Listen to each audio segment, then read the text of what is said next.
Hi everybody, welcome to Cut the Kibble. If you're new to my channel, I am here to encourage you to home cook for your dog. If you don't have time to cook the meals for your dog, it's so easy to make some treats for your dog. And there's nothing to be scared about making treats because it doesn't have to be balanced. It's just a treat. Like you grab and get a cookie, you can give your dog a cookie. But instead of buying those treats in the store that have molasses and sugar and food dyes and just unnecessary preservatives in the treats, you can make it at home with a few simple ingredients. So today we're gonna make a pear treat. And why am I doing that? Because I have a pear that's been sitting in my refrigerator and it looks pretty sad, but it's still edible. I would never give Bella anything that's rotted, but today I'm just trying to empty my refrigerator. And you can do that too. You could substitute apples or put applesauce or bananas, whatever you want to do. So follow along as I make some pear treats. Okay, before I start, I have to give my sous chef some pear. She loves pear. So what I have here, I cut up some pears. Actually, this is 1 1/4 pear that I had just sitting in my refrigerator calling me to do something with that. And I'm going to right away mix this up because I want it to get very creamy. And I really encourage you, if you're gonna make anything for your dog, that you really should have a food processor. It just makes things very easy and you want everything to get well blended. And for some reason, my food processor today is not mixing everything up. If you don't know, I do have a love-hate relationship with my food processor. So we're gonna try this again. Maybe I'll put it on pulse this time and see what happens. It's just being annoying. So I'm gonna add some liquid to it. Here I have 1 egg. I'm gonna add that. And let's see if that helps any.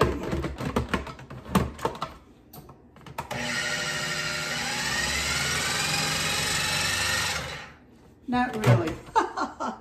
Okay, is this gonna be a good video or not? I have no idea. As you know, I wing things as I go.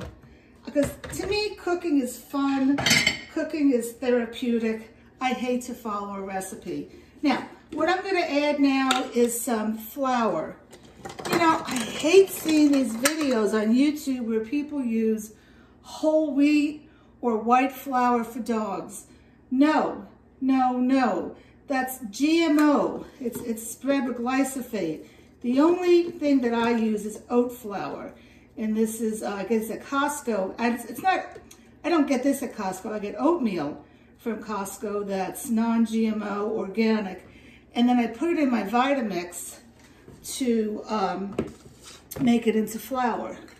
So see, it just pours just like flour. Okay?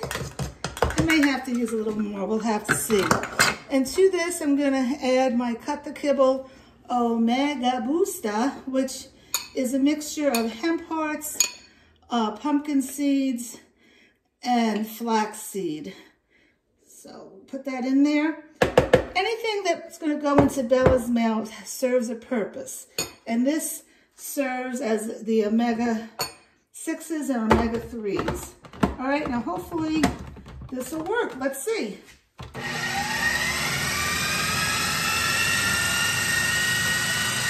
All right.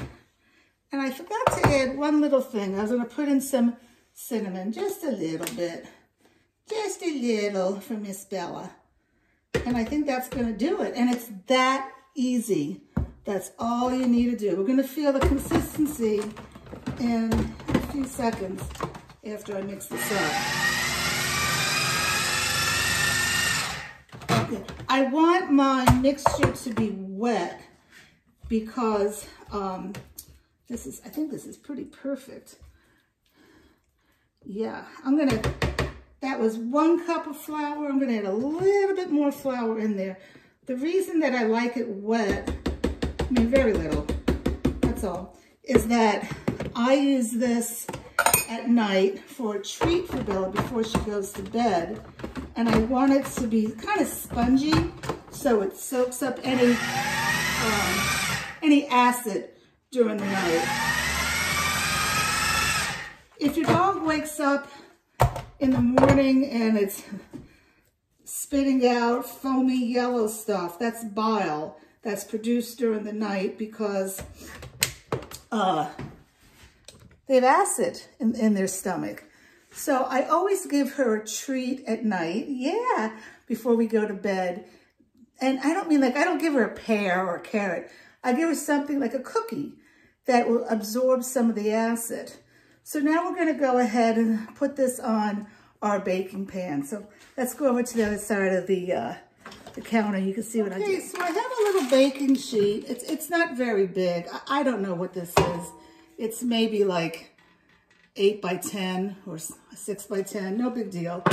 And I'm putting my parchment paper. Parchment paper is always your friend in the kitchen, so you have easy cleanup.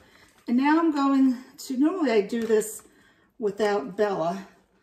Can you see what I'm doing? But she is on me, and I'm gonna try my best to put this on.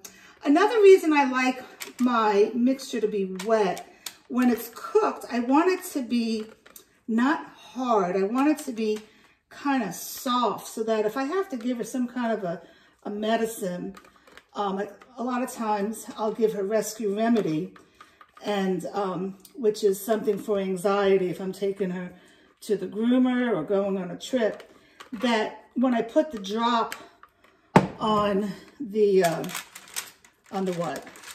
treat, it gets absorbed. If you try to put it on a hard treat, it's just gonna roll off. So this was a very quick recipe, and it's not gonna make a lot. It may make, well, you'll see after. I'll cut it up after so you can see. But you wanna spread it so it's the same thickness throughout so that it cooks evenly. Okay, and that's that. And now we're gonna put it into our oven, and I'll show you how I do that in 1 second. Okay, so I have my pan right here, and I'm gonna open up my oven and put it in here. And I'm gonna put the timer on 15 minutes. Can you see us? 15 minutes at 350, and I'll test it. I want it to come out clean, but not be dry. So I'll see you in a little bit. Right, Miss Bella, we gonna see? We gonna clean up now? Let's clean up. Okay, so when it comes out of the oven, I put it on this rack here, just with the parchment paper, not with the pan, so it doesn't get mushy. And then I cut it up after it cooled down into small pieces. Let's try to show you how big that is. And I'm gonna put these in the freezer. Try not to have them touch. They can flash freeze. And I have a few other treats in here, and I'll add these to it. These are the treats that I'll keep in the refrigerator. I never keep more than 4 treats or so in the refrigerator because there's no preservatives in it. So I'm gonna open my freezer, and oh boy, I have stuff in here already for her. I don't even remember what I made this morning. And I'm gonna try to, you see? Where are we here? I'm gonna try to stick this down here and flash freeze it. And after it's flash frozen, I could then put it in a container and stick it in the freezer. The reason you want to flash freeze is so they all get hard. When they're hard, they're not going to stick together. If you put it all into a container that they're not frozen, they're all going to stick together. So anyway, try these treats.